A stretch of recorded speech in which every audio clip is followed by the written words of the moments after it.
Hello and welcome to the Blockade Runner podcast number 258. My name is John. Joining me this morning is Ryan. What's up, Ryan? Good afternoon. It is well past noon. Oh yeah, that's a good point. Okay, yeah, you're right. Mm-hmm. I'm just used to recording in the morning, I guess. Also, I should have said greetings from Echo Base because it's like completely freezing here, and we got, I don't know, at least a foot of snow in the last day or so. So it's been all shoveling and slipping and sliding and snow days around here at Blockade Runner HQ Midwest. I mean, not the worst thing in the world. No. I was, nope, it's been totally fine. Yeah. But definitely Hoth-like conditions for sure. So Yeah, I mean, it's below zero here. But not much on the snow front, unfortunately. So it's just cold.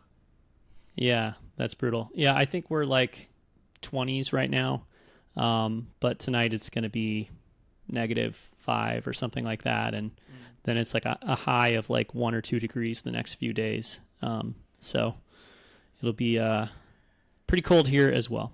So great time to hunker down and record a Star Wars podcast. Yeah, agreed. All right, so there was a pretty big news story this week that we are going to cover here in the first part of the episode about the Mandalorian and Grogu. And then we're also going to look ahead to 2024 and talk a little bit about other things that are on the horizon for this year since we've just entered 2024. Ryan, you smiled, you laughed there. Yeah, okay, so my instinct, like, I haven't heard it said out loud, The Mandalorian and Grogu. Mm-hmm. And my instinct was to be like, working title. Yeah.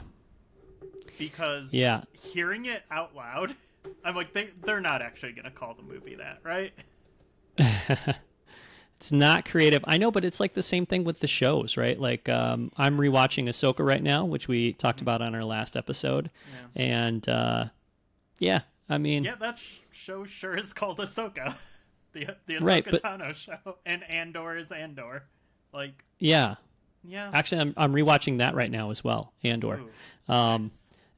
Yeah. And, like... The names of both of those shows are fine, I guess, but they're not creative, and they're also not like super accurate in terms of what those shows are really about. You know what I mean? Well, yeah, and then you have the problem where like dorks on the internet get mad and been like, "Why is this show called The Mandalorian when he's only in 72.3 minutes of screen time?" Whatever, and same with like Ahsoka or Andor or whatever.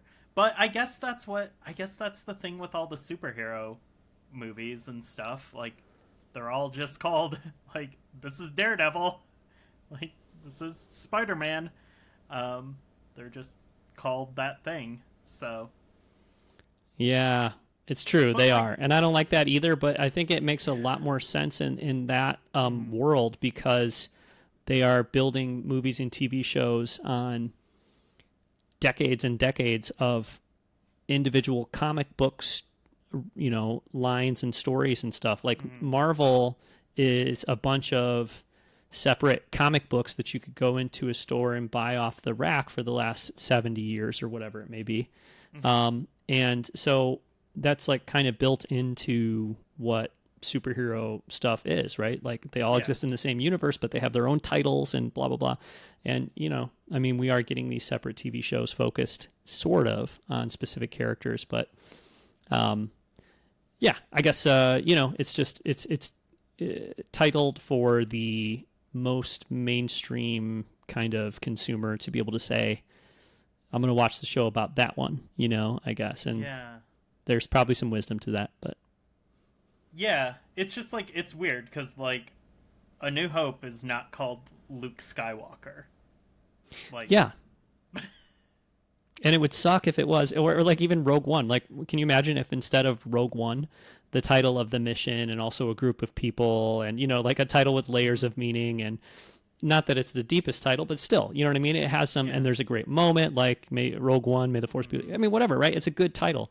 Can you imagine if that show or that movie had just been called Jyn Erso? Like, that would suck. See, so then I guess Solo was the turning point. Yeah. That's where and it look all how went that wrong. turned out. Turned out pretty well, in my opinion. I like that one. But yeah, it was maybe not the best naming. I don't know. Whatever. It probably was fine for Solo, though. I guess that's just like, I think, I don't know. It's Also, feels like sorry, I it's- just got to say this. okay. So Solo is about, like, that's like the one case where it's like, wow, that actually is a pretty fair title, for that movie. Like, it really is. There's a lot of interesting characters in that movie, but it's not Lando's movie. It's not Kira's movie. Like, it's Solo, But, like, I'm not even sure Ahsoka is the star of Ahsoka. I don't think she is, So it's No, and it's fine. Yeah. Like it's not a problem when that like happens. Like I don't know. Like to me, Solo does feel like a triage cast. Like it feels like Kira's story. It feels like Lando's story, and it feels like Han Solo's story. I don't know. yeah. I mean, as in the same way that like A New Hope is not called Luke Skywalker. yeah, Because yeah. it's like it's Han's story, it's Leia's story. Like, yeah, maybe it's like whatever percentage breakdown, it's like mostly Luke's story, but like I don't know. Yeah, but I also I feel like this is just a current trend of naming things where like the thing is just the name. Like we're just not being. But then I don't know. Like, but there's also like you have stuff like Skeleton Crew, which is not called Jude Law or whatever. Jude Law in space, which would be a good selling point. It's not called Lor Santeca. Yeah. That's a joke. I He's like not that. Lor Santeca. I don't think Yeah. he's Lor Santeca. Oh wait, I didn't know that was. I'm like really struggling with timelines these days in Star Wars stuff, so I'm like not even thinking in those terms. Yeah, same. I was playing Jedi Survivor this morning, and I had to like take 10 seconds at one point and be like, is this after Return of the Jedi or before Return of the Jedi? And yeah, like I always struggle with that stuff too. So, Yeah. but I got to tell you, Ryan, this is some typical 2024, the Blockade Runner podcast back on its bullshit again, because we were like, hey, we're going to talk about the Mandalorian and Grogu. And really, we've just spent like 6 minutes talking about the title and, going off talking about other it's titles. called The And Mandalorian did and Solo star Grogu- Han Solo or didn't it? Like, this is not what we're supposed to be talking about right now. If it's so. called The Mandalorian and Grogu, then why did you just talk about Ahsoka? Exactly. Yeah. Man, what's that Burt Reynolds movie? Okay. Him and the Monkey. What's that one called? Any Which Way But Loose. See, they didn't even call that Burt Reynolds and the Monkey. It's called Any Which Way But Loose. So, I don't know. Let's talk about The Mandalorian and Grogu, the movie, which does feature those characters as far as we know. This is news. This broke this week that I think we'll talk about in a second. I think the next Star Wars movie, the first one to come out in theaters, is The Mandalorian and Grogu, written and directed by Jon Favreau. And it is, according to Kathleen Kennedy, a new story that is a perfect fit for the big screen. So, yeah, that's about what we know. We know that that Favreau is going to be working on this movie, and it's going to go into production this year sometime, and that he will be directing, and it will be produced by Favreau, Kathleen Kennedy, and Dave Filoni. But that's about what we know. There's a bunch of other stuff we think we know, but that's like basically what we know for sure pretty much period, right? Right. Yeah. Yeah. And I think like the things that we think we know, I don't know. I don't know what is a sure thing, really. And like there's things that are logical, but nothing is certain except that this is a movie coming to theaters and it's written and directed by Jon Favreau. Yeah. Which actually, I was just looking at the post on StarWars.com, and I don't think it even says that. It doesn't say that he's writing it, but I'm sure he is. But it says directed by Jon Favreau. That's it. It doesn't say that he's writing it, but I think that's a pretty safe assumption. I mean, he's written a great deal of the Mandalorian episodes. Dave Filoni's written some. I think Rick Famuyiwa has written some. I mean, there's been other writers, but like he seems to write a lot of that show. I think he wrote Iron Man, didn't he? Did he write the original Iron Man?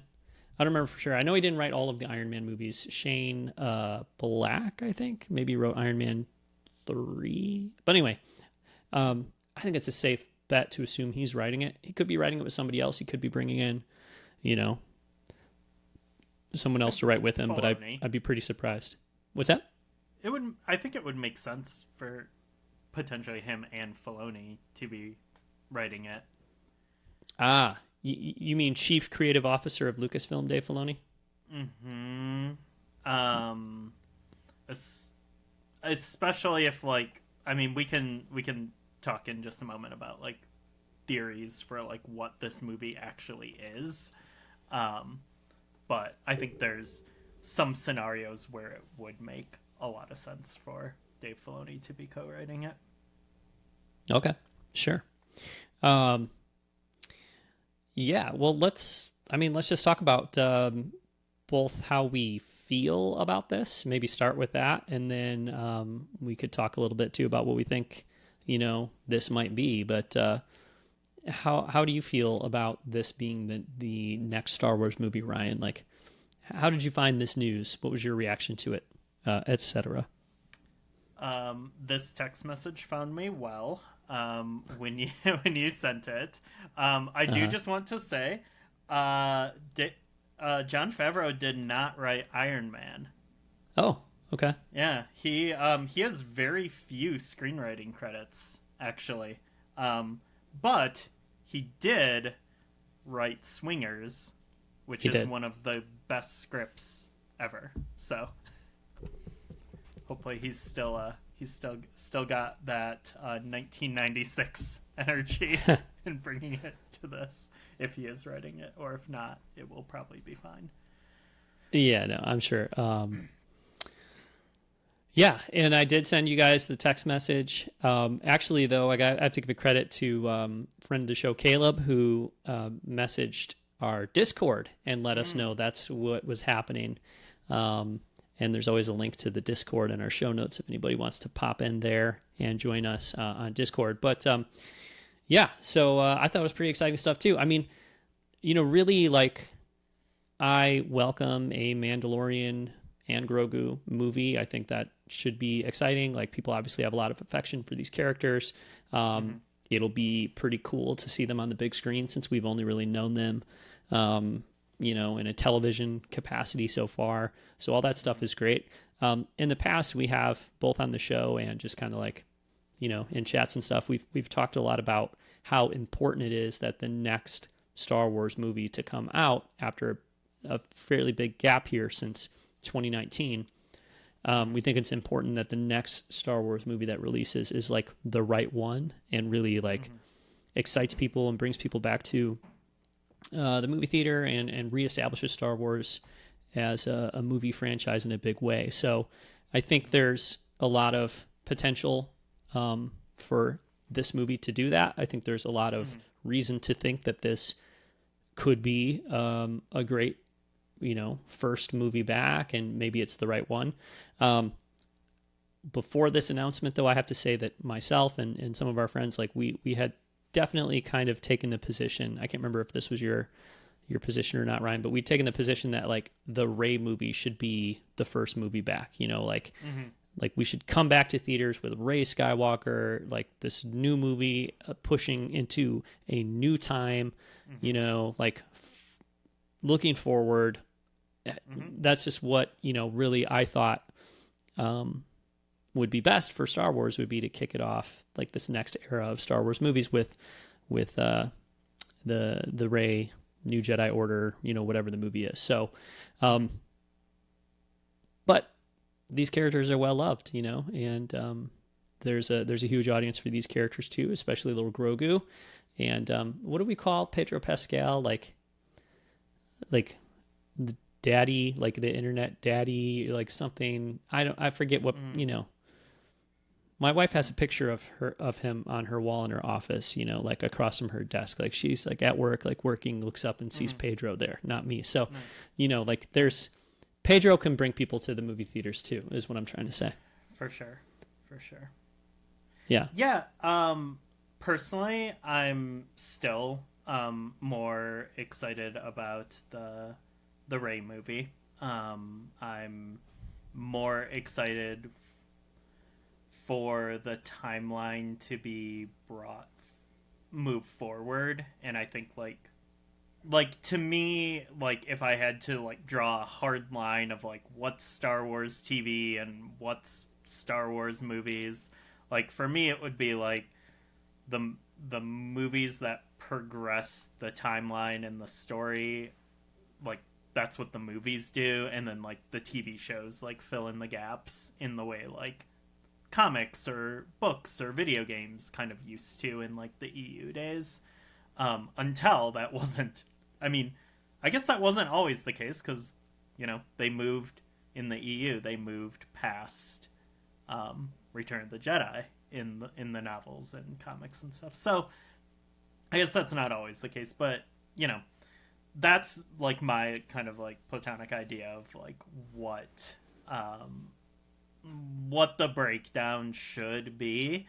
That said, I think there's a few things that are exciting about this movie, though, and I think it will likely do really well with a broad audience. I think first, like obviously, Mandalorian, you know, even like Grogu aside, because I feel like that's like that can be like a kind of, that's almost a different fandom than like, I think there are many people who have own Grogu merchandise or stickers or something that will never watch that television show. And I think it's just like an iconic character. Like, yeah, like, you know, I work at a school and I see children like wearing, you know, Grogu pajamas and stuff. Like, but I think like The Mandalorian and Pedro Pascal are just like huge draws in general.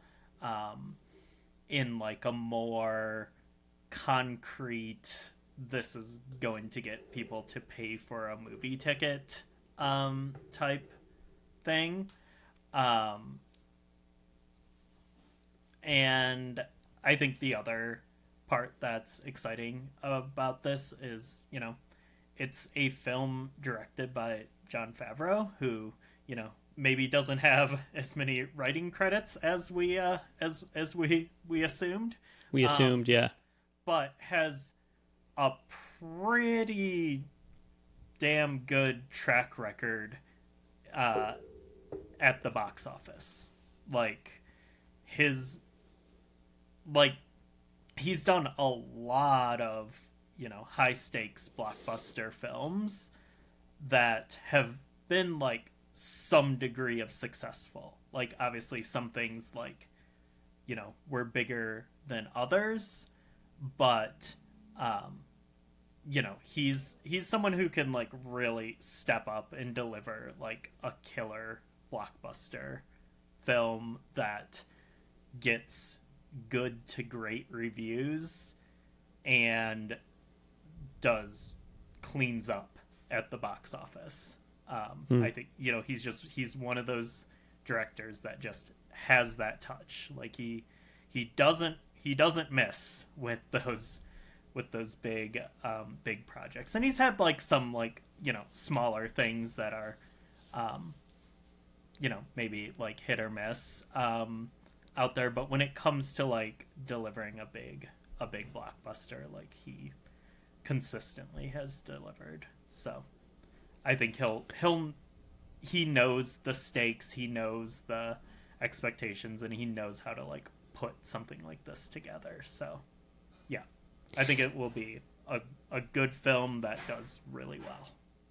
Yeah, it'll be interesting too to see like these characters and this world and these stories with a movie-sized budget, rather than a Disney Plus type budget, too. I assume that the difference will be evident on the screen, which is not meant to be a slight on the Mandalorian, but just it'll be exciting to see really like all in in terms of budget for these characters, this world, and that kind of thing.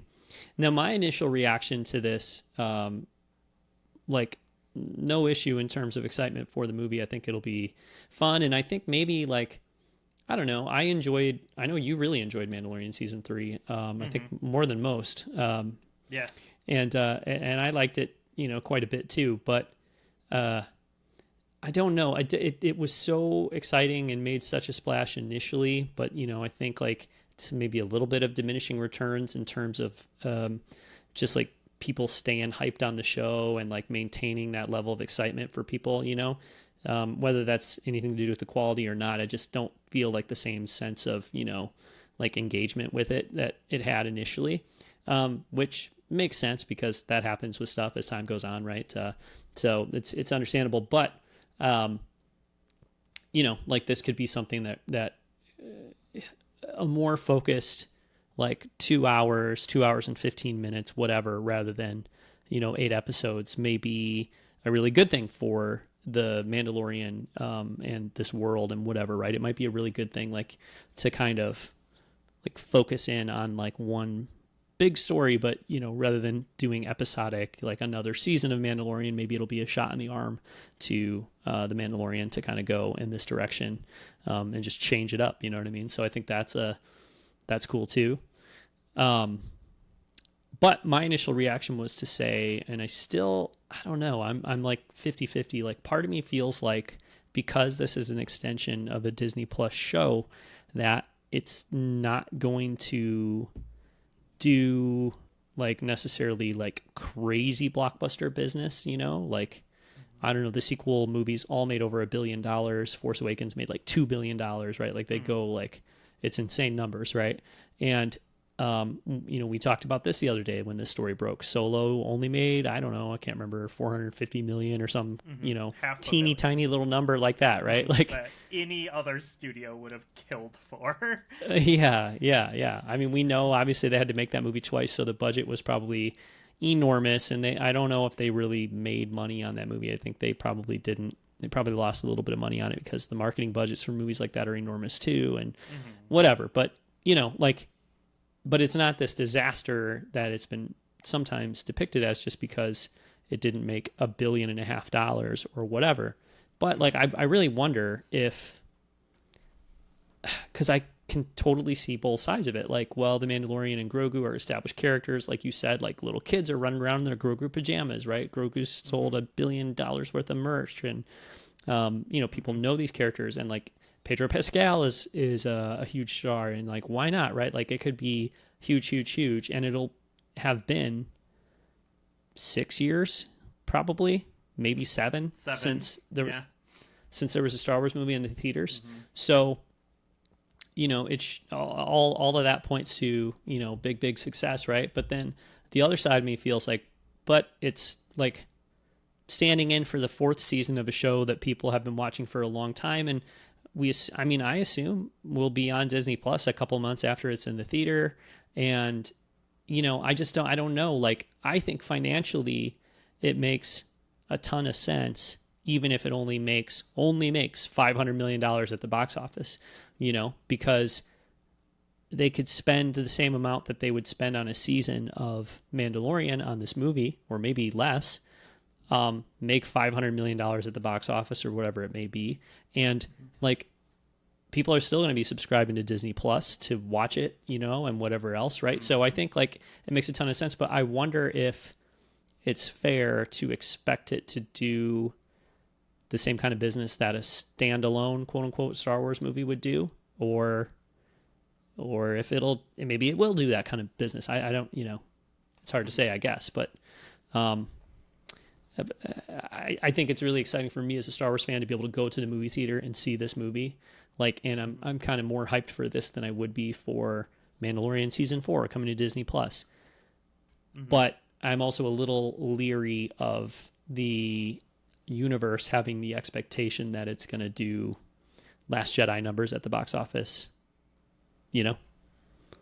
Yeah, I mean, I don't know if specifically the Force Awakens, Rogue One, Last Jedi numbers, if those will ever be replicated by Star Wars in the theaters. Like, that was just a wild 3 years, and I don't, there were so many factors that went into like those 3 movies just tearing it up, that I don't know if it's if it's something you can replicate. So like, in the same way, like, I don't think the next Avengers movie is going to do Endgame numbers. Like, right. I mean, even Avatar 2, it outperformed a lot of people's expectations, and a lot of conventional wisdom, but it still didn't do Avatar numbers. So I think there's just like things that are just not, you're not going to be able to replicate. But I think a few things to consider. One, it's so hard because we live in like this Star Wars like internet like geek culture bubble, where things become codified and fact that like maybe aren't necessarily the full story about something, but like there was all like so much like talk about how Star Wars on Disney Plus is over. It's cooked after Mandalorian Season 3 was a disaster. It was terrible. It's too woke, and no one's ever going to go back to Star Wars now. Like, it bombed so hard, like, etc., etc. The Mandalorian Season 3 was the highest streaming numbers of any television show in 2023. Like, oh wow, it was massive. And then then it was like the same thing with like Ahsoka. Like, oh, Ahsoka, so bad, it bombed so bad, like Filoni's movie is canceled, Filoni's out, and then like he's promoted, and Ahsoka season 2 is coming, and Mandalorian season 4 is not coming. It's a movie now. Like, so I think like these things, and like Ahsoka was like the 3rd or 4th highest rated television show of 2023. So a lot of people are streaming and watching these shows. And outside of like just all these like weird narratives about them from just like a very vocal minority of people. Yeah.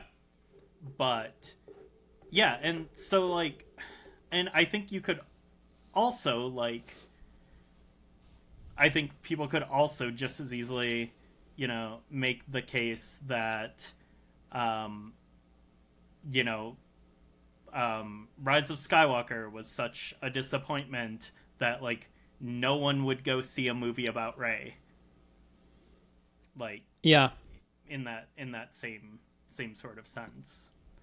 Sure. Which, I mean, I think people are gonna turn out for either of these movies, Mandalorian and Grogu or the Rey movie. Like, people are going to show up for these. Yeah. It won't be 2015 to 2017 numbers, because that's, I mean, prove me wrong, but like that's never going to happen again. Like, I'd love to be wrong about that, but that's just not the state of things. It's not the state of Star Wars. It's not the state of the movie industry right now. But yeah, like, I think both of these are going to do really well, and I think both of them are, I can say with full confidence, will be better and will perform better than what the Rogue Squadron movie would have been. Okay. Yeah, I'm with you. I'm with you there. I agree. Yeah. Okay. You did mention there, Ryan, maybe to wrap up this conversation about the Mandalorian and Grogu and Jon Favreau and Dave Filoni. Ahsoka season 2 was sort of stealth announced in the press release for the Mandalorian and Grogu.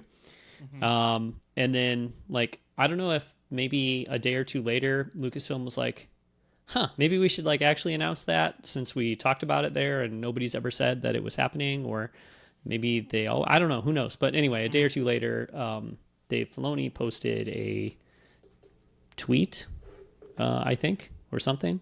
An Instagram story? Maybe Dave Filoni didn't post it, actually. I think just StarWars.com posted a tweet, and then I tried to find it on StarWars.com and it wasn't there, but now it is there. And it's a sketch from Dave Filoni. And it depicts Ahsoka Tano and her apprentice Sabine Wren atop one of the ancient statues seen on Peridia in Season 1, with "The story continues" written in the sky. So, yeah, Classic. that show is on the way. Yeah, I love that, like, Dave Filoni is, like, this top Lucasfilm, top Star Wars guy now, and he's, like, still gonna do this little bar napkin doodle to announce my show. Like, we're not, no slick logo or, fancy teaser trailer, like, just gonna sketch something out real quick. Yeah, in contrast, Jon Favreau posts, photographs of, little statues or concept, models of Gamorrean guards, like hunky Gamorrean guards. That's how he announces something. So, to be fair, like that, I think Mandalorian season 2 was just announced with an Instagram photograph, so not too far off. But yeah. Our friend Dave Hackerson, I don't know enough about Tolkien really to like totally follow, but he was like, I forget exactly what Dave said, so forgive me, Dave, but he said something along the lines of like, wow, like he's not even hiding how much he loves Lord of the Rings. So maybe there's a big finger statue in Lord of the Rings too, or something. Yeah, there's, I mean, if like it's one of the final shots of the Peter Jackson Fellowship of the Ring, when they're on the boat on the river towards the end, and there's the giant statues. It's very much that vibe. Okay. Ryan, I was thinking the other day too, we need to talk to you about this off air, but 2024 really should be the year that we go back and watch the Clone Wars arc about Mortis, I think, and do an episode about that. Sure. I think we need to. We need to. Yeah. No, I mean, I've also been rewatching Ahsoka. I think I'm four or five episodes, just been very casually watching an episode when I feel like it. And yeah, I was just watched some World Between Worlds stuff happening. Yeah.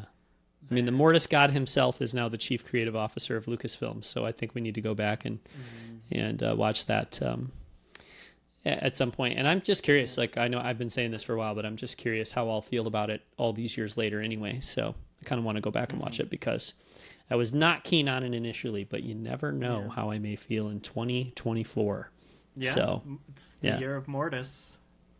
It could be. Yeah. It could be. Yeah. Yeah. Okay, well, why don't we spend the second half of the show here kind of just casually taking a look at what's on the docket for 2024 and taking the temperature, how we feel about these things and what we're looking forward to. So I think the first thing up, at least in terms of film and TV, will be Bad Batch Season 3. I don't believe there's any word right now on when that will release, but I think that should be the first one out of the gate, maybe sometime in the spring is what I'm hoping. Have you heard anything, Ryan? I know you're not our primary Bad Batch correspondent on the Blockade Runner podcast, but have you heard anything about that I show? have not even thought about the Bad Batch and glasses and Smasher and those my guys in that Goggles. show. I think you mean Goggles. Okay. Otherwise known as Tech. Tech, who was featured in a very memorable moment in the season finale of Bad Batch Season 2. So you didn't even know it, and you were referencing one of the most impactful elements of Season 2 of Bad Batch when you mentioned our good friend Goggles. So yeah, that was intentional, because that was something I totally watched. Okay, well, I'll talk very briefly about Bad Batch Season 3 because I'm really looking forward to it. One reason I'm really looking forward to it is because Bad Batch Season 2 exceeded my expectations, and I think it ended really strongly, but I really enjoyed the season overall throughout. I think it was excellent, and I liked a lot of Season 1 as well. And I definitely, Bad Batch, I think, is a show where there will be pockets of episodes that are a little less exciting or interesting to me than others. Like, it's still a little maybe up and down for me as the seasons go on, but overall I thought it was great.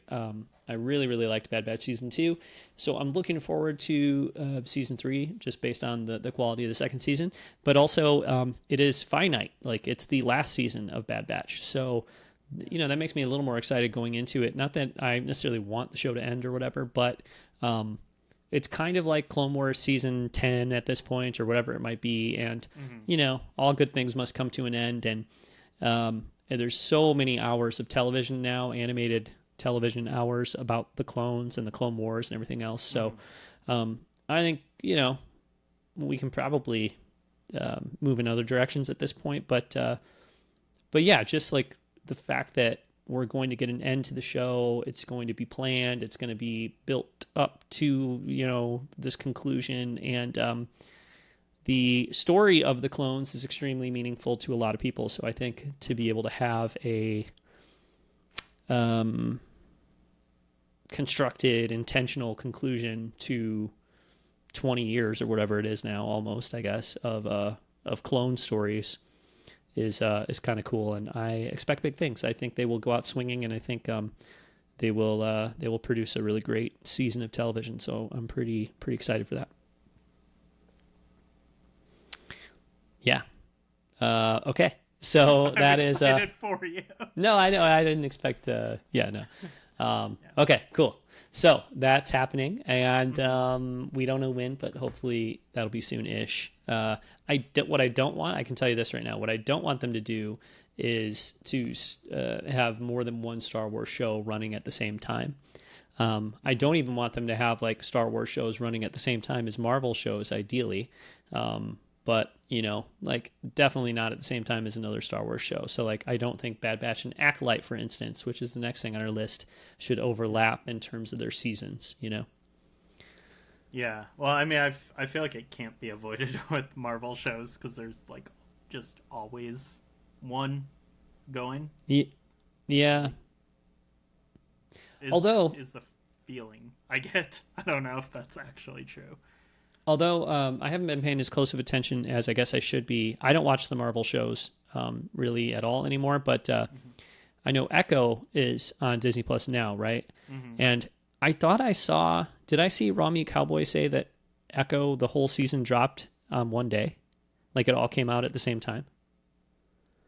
Ooh, I That's not didn't. something Disney Plus has done before, to my knowledge. But I mean, besides something like say Tales of the Jedi or Star Wars Visions or whatever. But I thought I saw that Echo all came out at once. Could be wrong, but that would certainly be a change. And not something I would want Star Wars to do either. That's another thing I would not want them to do No. is Yeah. put everything all out at once. That's so stressful when shows do that. And Yeah. Yeah. yeah. Just Um, like yeah, too much work, too much work. I mean, I'll still be excited when the new Stranger Things comes out and like I can binge it, all in one weekend or whatever, I but thought that was over. it's never over, Ryan. Come on. Oh my god. I mean, it probably would be over by now, except for there was COVID and everything. So, Um, oh, and and then the strike too. I think they were working on it, maybe even filming before the strike. But yeah, so the last season. I literally thought that ended like 3 years ago. Well, good news is it hasn't. So there's still time to hop on board before the emotional final season of Stranger Things. But even when the final season airs next year, the year after, whenever it may be, Ryan, I believe there are spin-off shows in the works. There's a London stage play I think we've talked about before on the show that I think is happening right now. So Okay, that's actually kind of sweet. I know. Yeah, I would love to go to that. Yeah. That I like. That I would go see. All right. Good. 2024 sounds like the year that Ryan opens up to Stranger Things a little bit, relax and lets the upside down in a little bit. Huh?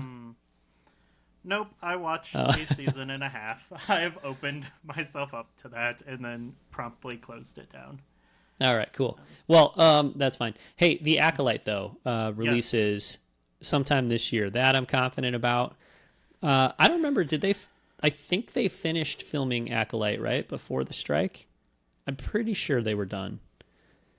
If they weren't, I bet they had like 3 days left or something, so that show's got to come out this year. I feel like it should be. Yeah, because it was like a year and a half ago when we saw like those like leaked behind like on set photos.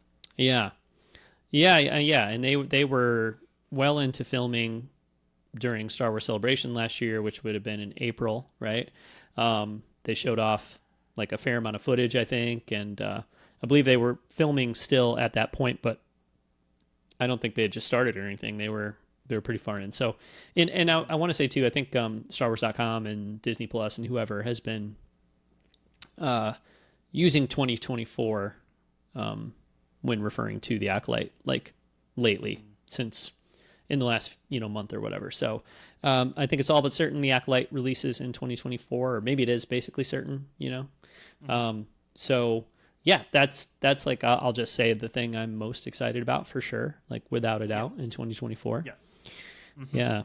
It's also the thing we know the least about, I feel. Yeah. Like, I mean, we know like the broad strokes of like the era and like the theme, but like nothing about characters or like specifics or like the general plot or anything. Yeah. But it's still like it's such a compelling pitch that, and just like really talented people behind it. Yeah. And different people, and like it feels like such a fresh, different take in Andor sort of way. Even though this is going to be very different than Andor, but it's going to be very different than something like Ahsoka, which is, I feel like, the most Star Warsy of the most recent Star Wars stuff, in like a very like ticking boxes sort of way, which is not like an indictment on like quality of anything, but it's like it has the it hits the things. But then I think like something like Andor, and even to like a lesser extent The Mandalorian, are like, this can also be a thing in Star Wars. Yeah.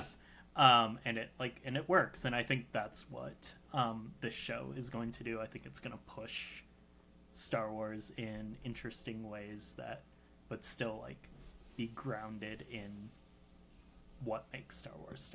So yeah, really, really excited about it. Yeah. And the buzz was, so good coming out of Celebration too, where, behind closed doors, behind closed doors with like thousands of other people, people got to see, I just mean like it wasn't like for, the elite few who got pulled into like private rooms and got to see Acolyte footage. Like they showed it at the live action movie panel or whatever you call it, the upcoming projects panel. They showed footage. People were extremely hyped on what they saw. So I think like, from a pitch perspective, there's a lot of reason to be excited for it. From the pedigree of talent involved in the show, there's a ton of reason to be excited about it. And then, people haven't seen much, but what they've seen seems to have exceeded expectations. So yeah, could not be more excited for the Acolyte to release. I'm excited to see like some trailers, a trailer, to see some still images, to see anything, like learn anything more about it too. So I don't know. I mean, it may be a situation where we're going to do the whole cycle for Bad Batch. And then when that's done, then a few weeks later, they'll start showing us Acolyte and start that process. I don't know. We'll see. But yeah, that's on the way eventually. And I'm guessing that'll be later in the year, but this year for sure. What I'm not sure about is Skeleton Crew, because before the strike happened, the word was that Skeleton Crew was likely to release at the end of 2023, like during the holiday season of 2023. But that would be with a production cycle not impacted by a multi-month strike. So I don't know that they finished filming it all the way, but I think they were probably pretty close on that too. So likely they have to go back and finish some filming. This information might be out there too if you dig into the real, behind the scenes, rumors and whatever type sites. I haven't been following those as closely lately, and I haven't been. Me neither. Well, I never really followed them that closely, but I would follow people online who followed that stuff closely, and I haven't been kept up to date too much on that stuff. Yeah. But which is fine with me. I'm not as thirsty for every little morsel like I was during the sequel era. So anyway, I don't know 100% if it's done filming or not. But I've seen some speculation that since they didn't make like winter of 2023, Christmas 2023, whatever, they're just going to wait until that same time this year, 2024, like basically delay it a whole year.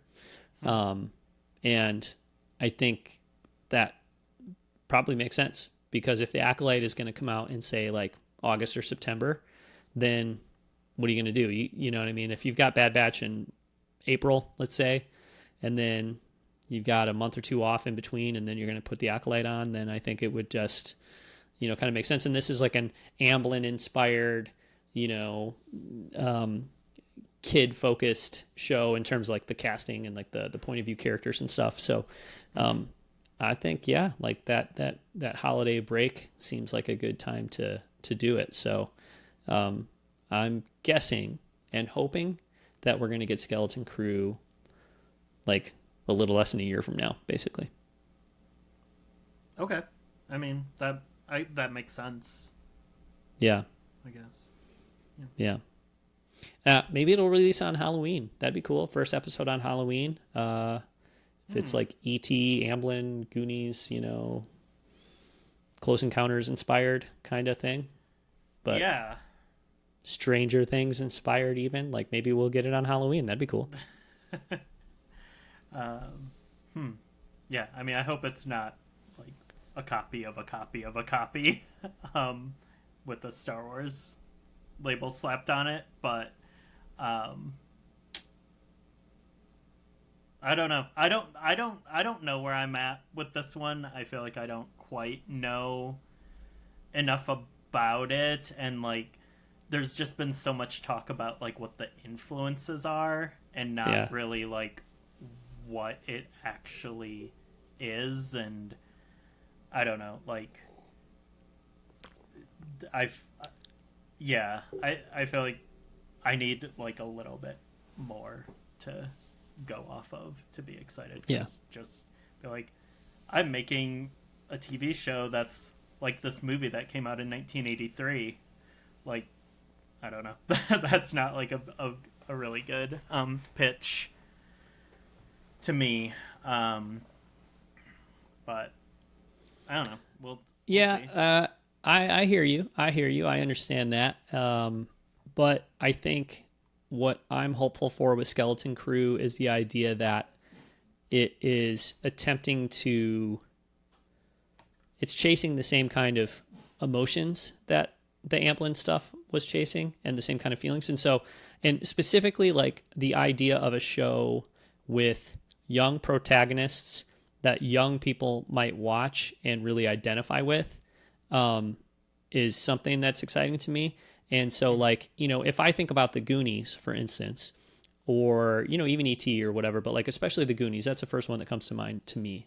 If I think about the Goonies, like, I was 8 or 9 years old watching a movie about 8 or 9 year old kids, like, going off on some crazy adventure. And it was really exciting and like, and vital. You know what I mean? Like, that was awesome. And like, that made me love movies, and other stuff too, but like Gremlins, whatever. But like that kind of stuff, it like made me love movies. And also with stuff like, and I doubt we'll get too much of this necessarily, but with stuff like Goonies and Gremlins and whatever too, it was like, it was made for kids, it starred kids, but like there'd be bad words in there, or like the kids would find themselves in dangerous situations that didn't feel completely sanitized. Like, a lot of kids movies, I think, with kid protagonists, nobody watching, including the kids themselves, ever feel like anything actually bad is going to happen to Kevin in Home Alone, And I love Home Alone. I think Home Alone's an awesome movie. Like, but I'm just saying, in general, you watch a movie with kids and it all feels very safe. And like sometimes Amblin stuff doesn't always feel super safe. And like, I'm really not trying to like, give you the business here about Stranger Things by bringing this up, but like same thing with Stranger Things, like, there are times when like it feels dangerous and it feels very much like the kids are, it's like Monster Squad, Dracula got all these monsters together, Ryan, and like the only people who can stop them are these kids, the Monster Squad. They're the only ones. It's up to them, So like, I don't know, that kind of thing. Like if it has that kind of sense of excitement and specifically, directed towards and about kids and stuff, I think that could be really cool. And let's say this, that's a different feeling and flavor for Star Wars. I don't think we've ever really had something like that in Star Wars. So that right there is exciting, So yeah, hopefully it feels less like a facsimile of something else and more like there was this golden age where movies and stories were produced like that really worked. And let's see if we can inject a little of that into like a new Star Wars story. I think would be really cool. Yeah, it's funny because I was just listening to the most recent episode of Flashback 64, the chronological Nintendo 64 podcast, made by some friends, and the most recent episode, they spent like half an hour or so talking about the original 3 Ninja Turtles movies. Yeah. And how something they brought up is like in the first Ninja Turtles movie, like you have Raphael saying damn, and you have like the teen hangout where kids are like skateboarding and smoking and there's no adults there, and like and that was a mainstream kids movie in 1990.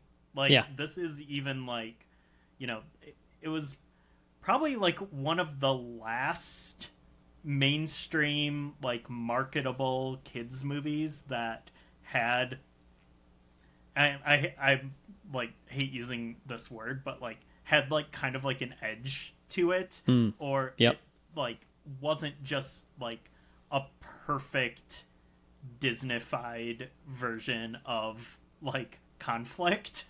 Like Yep. it was, there. Yeah, it's like a silly kids movie. Like there's, it's all about like pizza and cowabunga and stuff, but and like these like goofy jokes. But like there's also like Shredder is scary as hell. Like at the during his like first reveals in that movie, and there's a little bit of cussing, a little bit of skating and smoking, and that's also like to me, seeing that as a kid, like I was like, yeah, I like this. Like it's whatever this is, I like it. It's not, this is different than the cartoon, the Ninja Turtles cartoon, and I actually think I like this thing more. And and then like kind of immediately after that, like the Turtles 2 and Turtles 3 like became much more silly, progressively silly, and like kind of lost that edge. And part of it maybe because the first movie was like really strongly based on the comics, and almost like plot point by plot point, and then then the next two were based on the studio wanting to sell toys, but yeah. And then like it's really hard to like think of kids movies that followed it. It felt like just like they've just dulled over the years in like the like bringing in darker elements, or creating like authentic peril, and it's not to say like kids movies are bad or anything now. Like there's bangers being released like all the time, but even like the most recent Ninja Turtles movie, which is possibly the best Ninja Turtles on screen depiction ever, looking at it like objectively, it's still like you're never really like worried about any characters or anything in that movie. Like they're just goofing the whole time, and having a good time. And that's, I feel like, the vibe of like kids movies now. Yeah, I mean, like, well, I know, like, specifically, parents were pretty. There was a lot of pissed off parents about the original Turtles movie, that thought it was too dark, too gritty, etc. And that's part of why Secret of the Ooze was toned down. And also, I mean, there's just like they don't even use their weapons in Secret of the Ooze, for that reason. Like they have their weapons, but they don't use them in fights. They use sausages and basketballs and bats and yeah. So, and I think Secret of the Ooze is still pretty cool. I like that one a lot. It's great. Yeah, Turtles 3. Maybe I need to go back and watch that one and try to give it another shot. But never found a lot to love in Turtles 3, really. Yeah. But I do like the second one. We were kind of aged out of it at that point. Yeah, I think so. It was the movies were getting more childish while we were getting older. So yeah. I mean, Turtles 1 just hit at like the sweet spot. Turtles 1 rules so hard. I still love that movie. I think it's amazing. And also, like, the year before that was Batman, right? Tim Burton's Batman. Yeah. And the same thing. Like Okay. that I felt guess Batman Returns came after Turtles 1, so. But that, yeah. God, I can't even, like, think of that as a kid's movie. Like, No, and it's kind of, I mean, it's not necessarily like, not to Yeah. the same degree as something like but it Secret of was the Ooze or marketed whatever, but to kids. oh yeah. Oh yeah, for sure. And kids were watching it, you know what I mean? My mom wouldn't let me watch it. I couldn't see Batman 89 in the theaters. She knew it Oh, was wow. too mature for, or well, she knew what it was and did not think I should see that, I guess. Let's put it that way. I think Brutal. I would have been fine because I watched it on VHS when she wasn't looking not too much later. My grandma actually rented it for me. She was like, we can rent it. Yeah. So I watched it. Grandmas. Yeah. Summer of Yeah. 90, probably. Maybe after first saw Turtles, because I did see Turtles in the theater. But anyway, like the way that we felt watching those movies in 1990 or whatever it is, if Star Wars could, I don't think they're going to produce exactly that, but if they could produce something like that for kids with Skeleton Crew, man, that would be really sweet. So that's what I'm hoping for. Yeah, I mean, that would be great.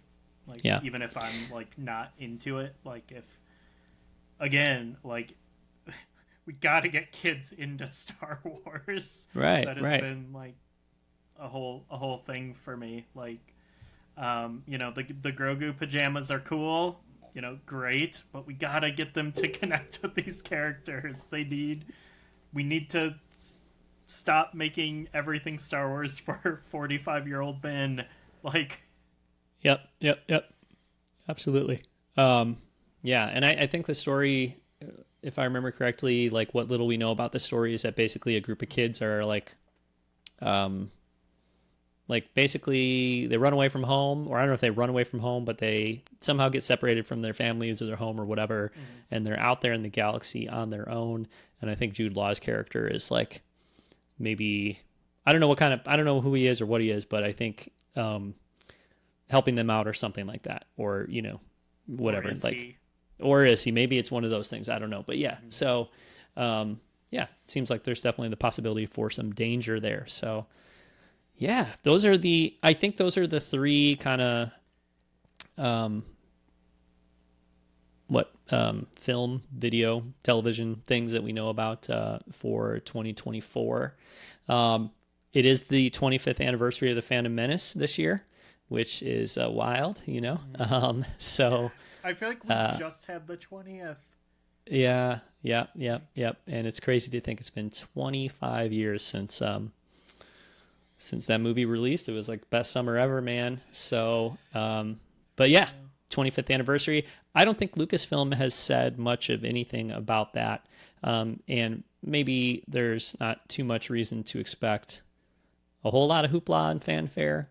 But there are some signs of things happening for the 25th anniversary of the Phantom Menace. For instance, Hasbro is releasing a super sweet, I think Target exclusive. What do they call they're not called vintage. What do they call it? Because we have the vintage series. Retro, yeah. Collection, yeah. They're doing a retro line of six figures from the Phantom Menace. In a box set, right? In a box set. Yep. Yeah. So I will be buying the hell out of that. Yep. So that's cool. And there's also a novel on the way called The Glass Abyss, which is a Mace Windu novel. But the premise... Some Shatterpoint action. The premise there is that Qui-Gon Jinn... it's after Qui-Gon Jinn has died. So after the Phantom Menace, but just after. And somehow he left a voice recording or something, a hollow recording, I don't know what it is, for Mace Windu, basically asking him to finish some incomplete business for him. So there's a lengthier summary, but like there's a planet, a group of people on that planet that Qui-Gon was, you know, helping in some way, trying to protect in some way. They still need some assistance, and so he's asking Mace Windu to complete that for him. And that's interesting because, you know, they kind of definitely butt heads, right? Like they're on basically opposite sides of the spectrum of the Jedi philosophy in the Phantom Menace. So hopefully that should be a pretty good book, I think. I'm trying to think the last time they did this. The Obi-Wan and Anakin book, what was that? Brotherhood, Mike Chen Brotherhood. Did you read that one, Ryan? I didn't read that. I read Master and Apprentice by Claudia Gray, which is the Obi-Wan and Qui-Gon. That's right. Maybe that's the better analog to this, but I like both of those books quite a bit, and I think both were sort of saying like, hey, let's look back at that prequel period and write, a novel that we're going to, I don't know how to put it, like not we're going to take it seriously because I'm sure they take them all seriously, but like something that can be a real companion to that era, of storytelling from when those movies came out. So, I'm looking forward to that. I definitely will plan on reading that one.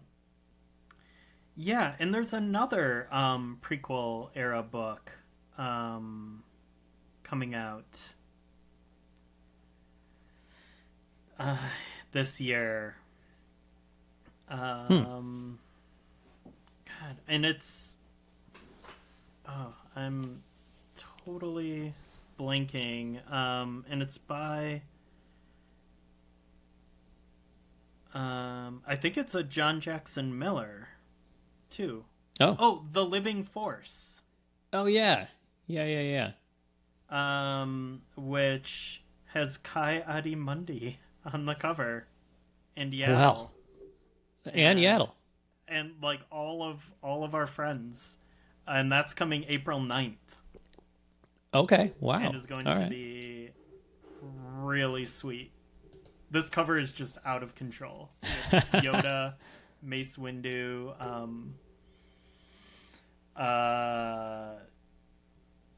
you have everyone. Depa Billaba. God, I have not thought about the Jedi Council and Phantom Menace nearly enough recently. Well, there's a New Year's resolution for 2024 then, huh? Mm-hmm. Yeah. God, who's the guy that Dave Filoni would dress up as? Ki-Adi-Mundi. Was that? I thought Filoni was a Ki-Adi-Mundi guy. Oh, no, you're right. Plo Koon. Plo Koon. He's a Plo Koon. He's also on this cover. I'm looking at the cover now. Yeah, I see it. I see Evan Peel. Is that his name? Evan Path or Peel? I think it's Evan Peel. Ki-Adi-Mundi. Depa Billaba, or whatever her name is. Plo Koon. Yaf. What's that guy's name? Yash? No, not Yash. Yeef. The long-necked. Oh, yeah. Okay, we've got some. Yeah. We got some all-stars here. Yeah. Uh-huh. All right, very good. And well, that'll be exciting. John Jackson Miller, who's just a consistently great Star Wars writer. This book's gonna slap. Okay, so and that's coming out first because I was thinking the Mace Windu book was like March, but it's actually August, I think. So this is the first Phantom Menace focus book, and that'll be releasing in April. Yeah. Yeah. Pretty close to Phantom Menace Day. Okay, your boy just popped right here, okay, because I'm looking at the Wikipedia page. You might pop for this too, but you definitely will. The Living Force celebrates the 25th anniversary of The Phantom Menace and is written by longtime Star Wars author Jonathan Jackson Miller under the code name Denver. Whoa, that's where I live. Yeah, Denver. Yeah, that's where you live. That's where I lived for 3 days in April and May of 1999. Yeah. Yeah. I live less than a mile away from that building. Oh, the Wings Over the Rockies Air and Space Museum? Mm-hmm. Or maybe just Air Museum. I don't know, but yeah. Nice. Less than a mile. Does that apartment building on the way to that museum still have the Chewbacca cardboard standee up in the front window? Do you know? I have not seen one of those, but I will say in the neighborhood, there were quite a few Star Wars Christmas decorations in yards. We had some inflatable Yodas, all at a few different houses in that area. So like, there's really, the Force is very strong in that area. Okay. All right. Good. The lasting impact of Star Wars Celebration, I think. Yeah. That's awesome. Yeah. Mm-hmm. Cool. Well, We're gonna have to tell California Chris about that code name. He won't read the book, but he'll be excited to hear that, I think. Cool. All right, to wrap it up here, Ryan, we have Star Wars Outlaws on the way. Just confirmed, like in the last week or so, I think that will be late 2024. That's when Star Wars Outlaws will release. So I think we're both excited for that, and haven't really learned much more about it since it was announced, right?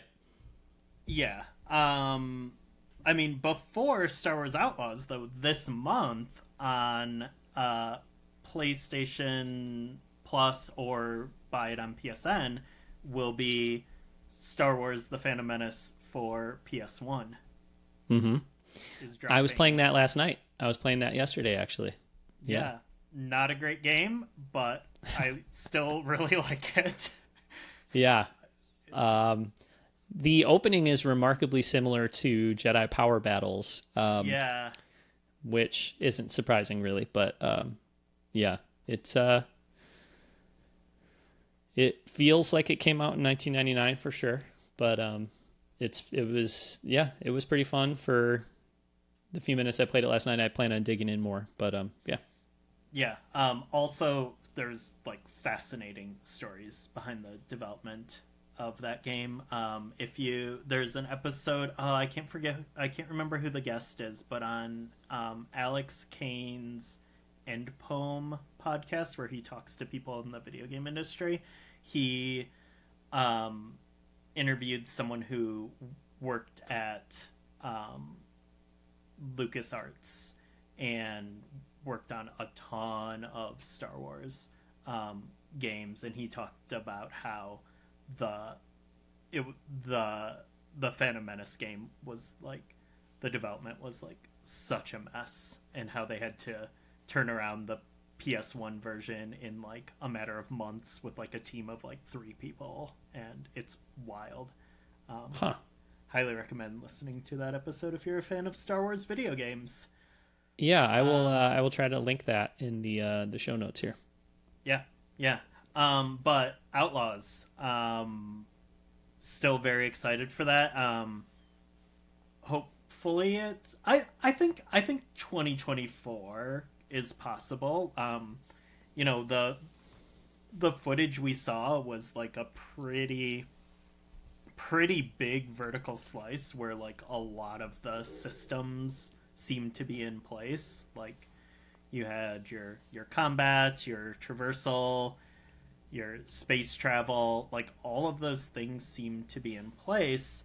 And I think related to that, just, I don't know, a month or two ago, the Avatar game from Ubisoft released and got like okay reviews for as like, a game, because it's just kind of it's just a video game in the Avatar world. But what I've heard about it is the tech is phenomenal. People are saying it's like arguably the best looking video game out on like modern consoles, and the PC version is like even more ridiculous. And I believe it's the same tech that's powering Outlaws. Huh. Interesting. So.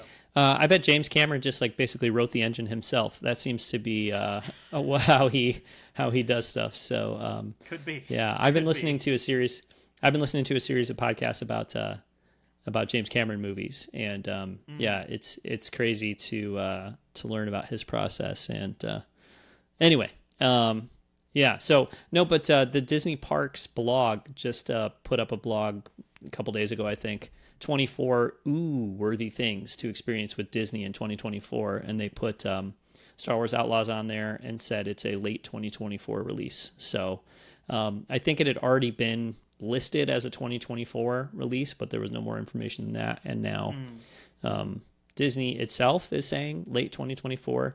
Of course, with video games, we know how this goes. Like, it is very common for video games to be announced for a certain window and then they slip out of it. But it seems the plan as of now is to release that game at the end of this year. So that'll be cool. And I don't think there's any other like major Star Wars games happening before that. There's what's it called? Star Wars Hunters, the mobile Switch game that's been delayed a trillion times. That probably should come out sometime this year. Yeah, that should come out sometime this year if it ever comes out. So, but like, you know, Will AAA. there even be a Switch by the time that comes out? Yeah, Like, it'll be there. But yeah, so we'll see. Okay, last thing that I have in terms of stuff I know about for this year for Star Wars is, of course, the High Republic, which is ongoing. But I haven't been going on with it as much as I would like to say that I have. So I'm pretty out of the loop with High Republic. Where are you at with it, Ryan? I finished like the first phase. Yeah. I read the books. I read like 90% of the books and comics, and I enjoyed it all. But I just have kind of opted out of moving forward with it. It's a big time and financial commitment, and you know, as much as I really like the High Republic, but it's also just, it's so much. Yeah, I think there's a group of people for whom that's amazing, and one of the best things about it is how much there is. But it has gotten a little off-putting for me, like how much there is. Yeah. I am hoping I do plan on reading trying to read all of the quote-unquote adult novels, you know. Yeah. But they've really even that was a lot in phase 1, I guess. Like, at least how phase 1 was initially presented, which was like there was 3 portions of it, right? Like an adult novel, a middle grade novel, and a young adult novel. And there was comics, and there was like children picture books and stuff. But like pretty much it was like there was 3 big books, right? Like the adult, the young adult, and the middle grade novels. And there was 3 sets of those for phase 1, right? So I made it through almost all of that. I read the 3 big novels. I think I read all 3 of the young adult ones, or maybe 2 of the 3 young adult. Anyway, I read a lot of that stuff, right? But then they were like, oh, well, now also there's going to be, which again, it's great if you have time or the, you know, ability or I guess stamina to read all this stuff. But like they started tossing in like an additional adult novel or 2 or an additional young adult novel. And like, it just feels like there's like so much, you know, it's really tough. So there's radio dramas and fell behind by a month, manga.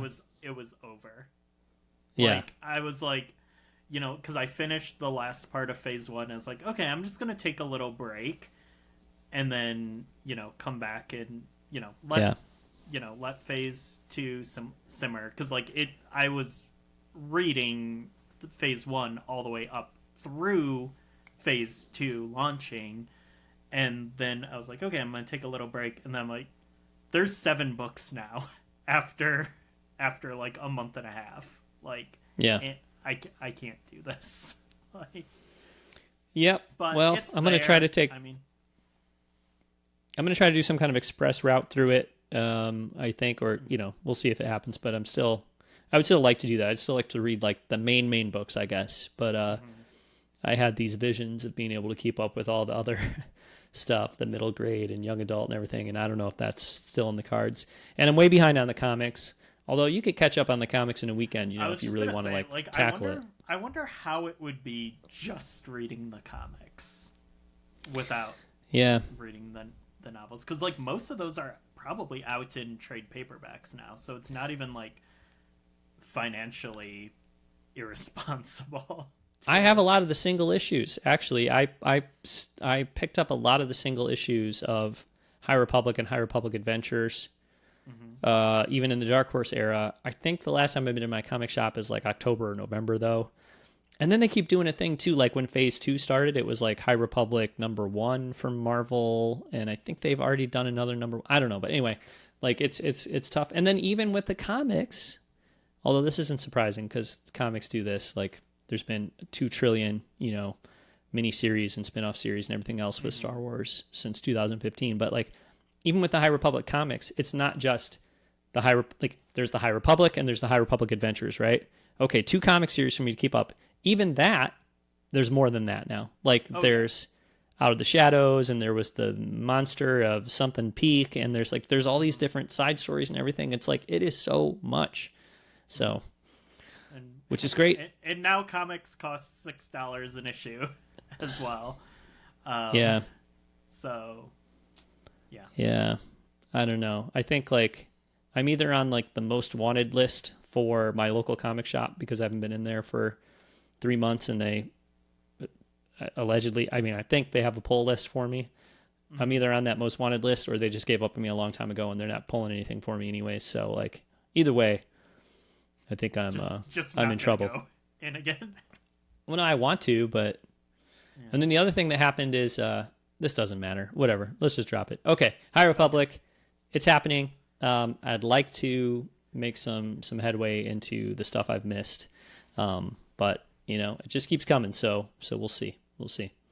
I get the Star Wars Insider every 2 months, I guess, or every time it releases, I get the Star Wars Insider. There's a lot of times new High Republic fiction in there. Oh my god! And I'm like, should I even bother reading it? Because I don't know what's going on, around it. So yeah, but the Acolyte is coming, and that might light a fuel for some of us in terms of trying to catch up as much as we can on the big stuff for the High Republic.